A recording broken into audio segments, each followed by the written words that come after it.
SBA Publications.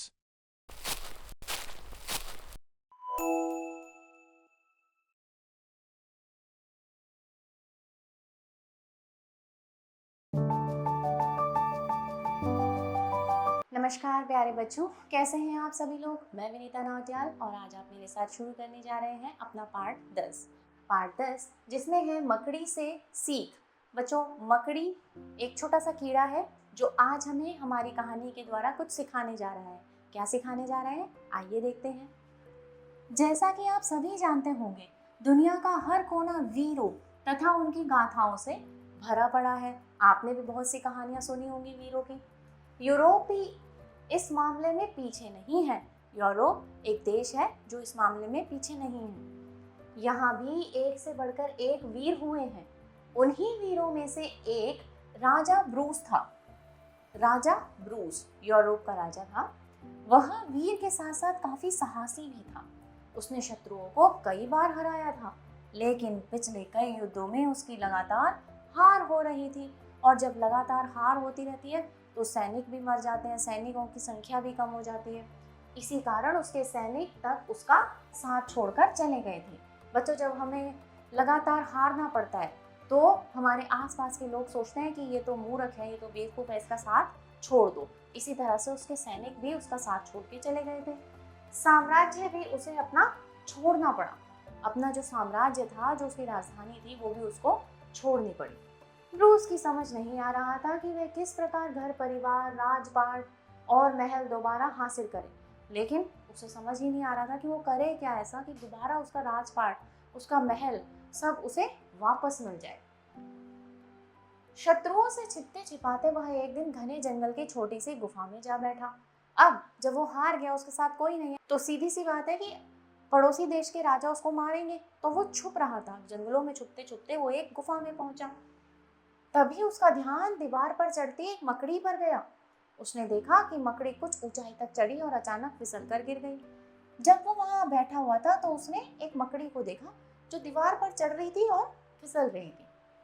फिर उसने दीवार पर दोबारा चढ़ना शुरू किया। वो पहले से अधिक ऊंचाई पर चढ़ गई, लेकिन वो फिर गिर पड़ी। वो उसको बड़े ध्यान से देख रहा था। इसी तरह उसने कई बार प्रयास किया और हर बार चढ़कर वो गिर जाती, लेकिन उसने प्रयास करना जारी रखा। अंततः वह उस जगह पर पहुंच गई जहां वह पहुंचना चाहती थी और राजा एकटक उसको देखे जा रहा था। मकड़ी की इस क्रियाकलाप को देखकर उसने सोचा, इतने प्रयास करने के बाद भी जब मकड़ी ने हार नहीं मानी तो मैं भला कैसे हार मान सकता हूँ। यह सोचते ही उसमें अद्भुत साहस का संचार हुआ। उसने कहा, ये छोटी सी मकड़ी जो बार बार प्रयास कर रही है और हार नहीं मान रही है, तो मैं कैसे हार मान सकता हूँ। ऐसा मान करके उसने अपने अंदर एक नया साहस महसूस किया। ठीक है, फिर उसने धन संपत्ति जुटानी शुरू कर दी। इस संपत्ति के बल पर उसने फिर से सोना इकट्ठा की तथा जब काफी संख्या में सैनिक इकट्ठे हो गए तब उसने पूरी ताकत से शत्रुओं पर आक्रमण कर दिया। दोनों ही ओर से अनेक सैनिक मारे गए, लेकिन राजा ब्रूस की इच्छा शक्ति के आगे शत्रु टिक ना सके और बुरी तरह हार गए। और उसने धीरे धीरे मेहनत करके खुद को तैयार किया, सैनिक जोड़े, हथियार जोड़े और आक्रमण किया और अपना राजपाट वापस ले लिया। उसके बाद राजा ने अपना घर परिवार, राजपाट और महल दोबारा हासिल कर लिया तथा सुख से जीवन बिताने लगा। इस प्रकार राजा ब्रूस का जीवन हमें यह सिखाता है कि हमें विकट से विकट परिस्थितियों में भी घबराना नहीं चाहिए, ठीक है, बल्कि हिम्मत से काम लेना चाहिए तथा हर एक छोटी से छोटी चीज से प्रेरणा लेनी चाहिए। कब कौन सी चीज़ हमें क्या सिखा जाए, उसके लिए हमें तैयार रहना चाहिए। ठीक है, तो बच्चों, ये थी आपकी आज की प्रेरणादायक कहानी, जिसे आप अपने जीवन में अगर उतारेंगे तो आप सफलता पा सकते हैं।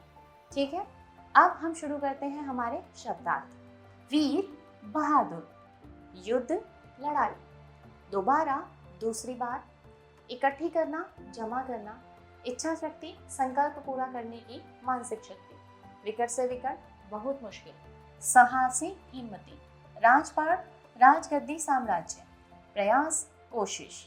बच्चों, ये थे आपके शब्दार्थ। आगे है आपका अभ्यास कार्य जो आप सभी को पूरा करना है। ठीक है, अगर आपको कोई मुश्किल आएगी तो आप दिए हुए कहानी को दोबारा सुनेंगे। बच्चों, आज की कक्षा में हम इतना ही पढ़ेंगे। आपसे मिलेंगे आपकी अगली कक्षा में। तब तक के लिए आप सभी बच्चे सीखते रहिए, स्वस्थ रहिए। नमस्कार।